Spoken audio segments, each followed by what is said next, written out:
Good morning, everyone. I had a request for a better view of threading the bobbin because many people have trouble with this style of bobbin. I hope this is going to work this morning. It's just going to be a little quick video, and of course I'm not using my normal setup, so everything seems to get wonky every so often, so sorry about that. This is a bobbin that looks like many of your bobbins. This is a bobbin case. Okay, we have, okay, let me see if I can hold it. This little slot right here, this big flat piece of metal right there, and then it comes up to a hole. Now this little finger is not on everybody's bobbin case, but it is on some, and this one happens to have a hole in it, and that is for specialty type sewing things or using different weights of thread than we are normally sewing, but we're just talking about regular sewing.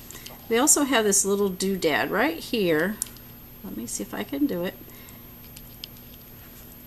That opens, and when this opens, okay, we've lost our focus. Give me just a second, guys. Okay, when that opens, inside the bobbin case there's a little piece that will grab your bobbin.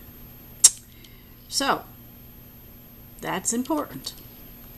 Okay, so we're going to take our bobbin and have our thread, if you look, it's coming off the top to the left. It is not coming off the top to the right. So this would be clockwise. We want it to be counterclockwise. Uh-oh, out of focus again. Give me just a second. I'm sorry, people. Okay. I apologize for that it's constantly happening, but this is just an odd setup to try to see so close. Okay, so when this comes off counterclockwise off the top of your bobbin, and we have our little hole and pin away from us, we're going to drop this bobbin in there. Okay, and we're going to take hold of our thread. Now remember, the thread is coming around the bobbin this way, around like that. And then we're going to take this and we're going to bring it up, and there is a little slot right there. And we're going to pull that thread into that little slot. You guys have to understand, I do this clear arms length away from me to get the camera angle we want. So, okay, so we're going to pull the thread into the little slot. And what I usually do is I usually hold my thumb on it. And then what we're going to do is we're going to pull that thread under that little metal piece. Sorry guys, I usually don't hold it like this. Okay, so come on, go in there now. Okay, now you see that the thread is coming out of your hole, but what it's done is it's gone in that slot, and it's gone between the casing and this metal piece, and that creates the tension. Uh-oh, we lost it again. Let's see. There we go. It creates the tension on our thread when we pull our bobbin. Okay? So, I'm going to change the camera angle, and I'll be right back. Okay, hopefully we can see everything now. Now we have our thread coming out of our little hole under that little plate, and we have an awful lot of thread right here. We don't want this much thread coming out. So rather than trying to wind it backwards, we're just going to clip off some. We only need a couple of inches. Now this is for a bobbin underneath. Some of the machines have a little cutter right here, and you actually cut that thread off real short. Some of the little drop-in bobbins also have a similar thing. One of the things is if it doesn't have a special cutter to do this, you don't want but a couple of 2-3 inches, okay? We do not want a huge long thread in there. It's too much to handle. Okay, so then we're going to, and if you look, we have a pin right here. That is where our bobbin goes. We're going to open this because then our bobbin doesn't fall out. Okay? If you get your thumb in there or your finger in there nice and tight, it's holding on to the bobbin. And I've got hold of my little thread, and I know you can't see it, but I have hold of it, and I'm going to stick my bobbin in there. Now, right now, it's, it just slid into place without wiggling. See, it's wiggly. Okay, that's not in right.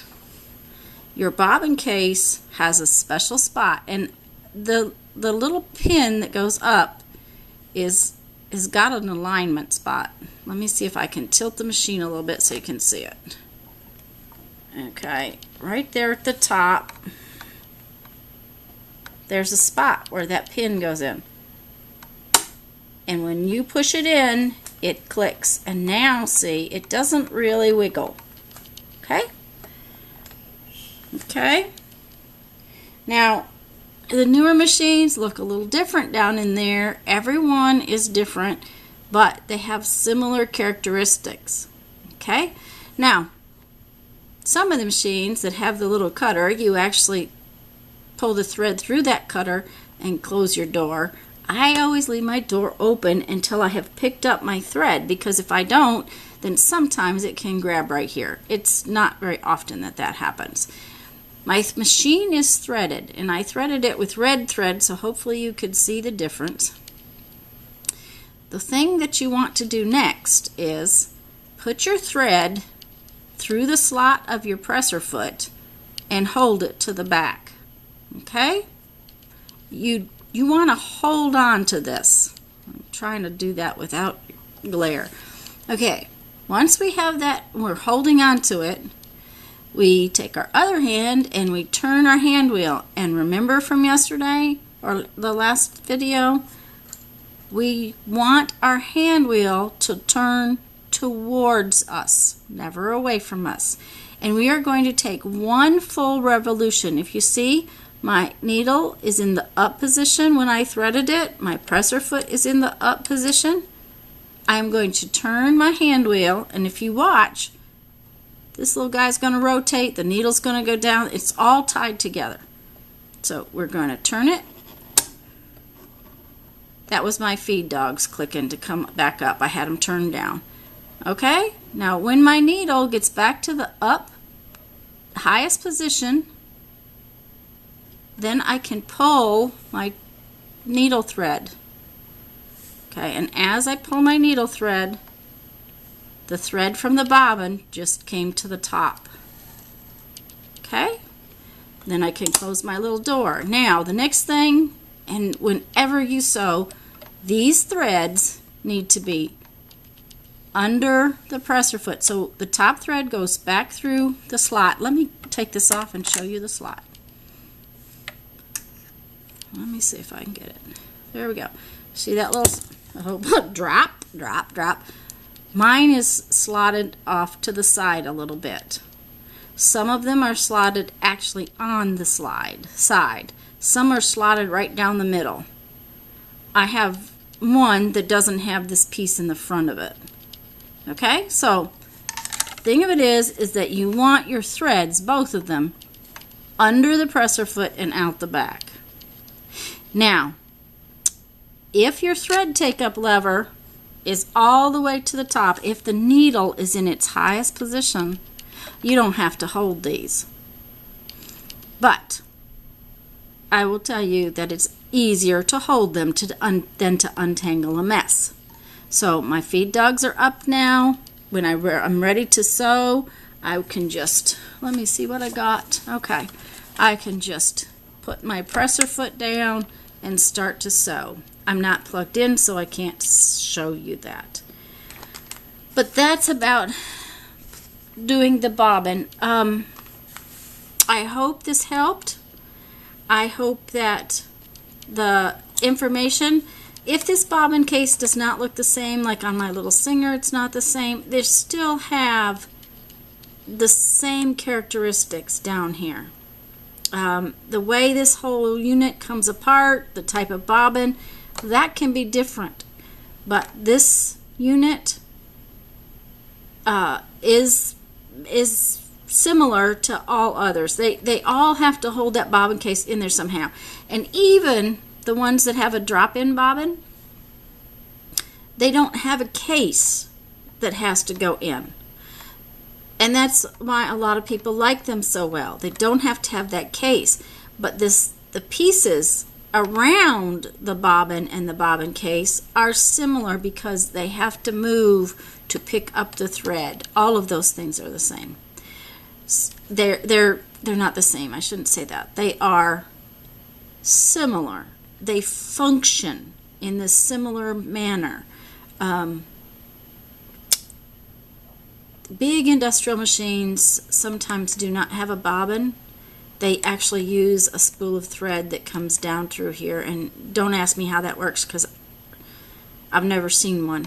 I just know that they exist. So anyways, I hope this helped today, and let's find our creativity quote for today. One day, we'll all find out that all of our songs were just little notes in a great big song. Woody Guthrie. So I hope this helps, guys, and I am going to work on doing the video for the presser feet, and I hope you guys have enjoyed this. I hope it helps. Have a wonderful, wonderful afternoon. Thanks so much. Bye-bye.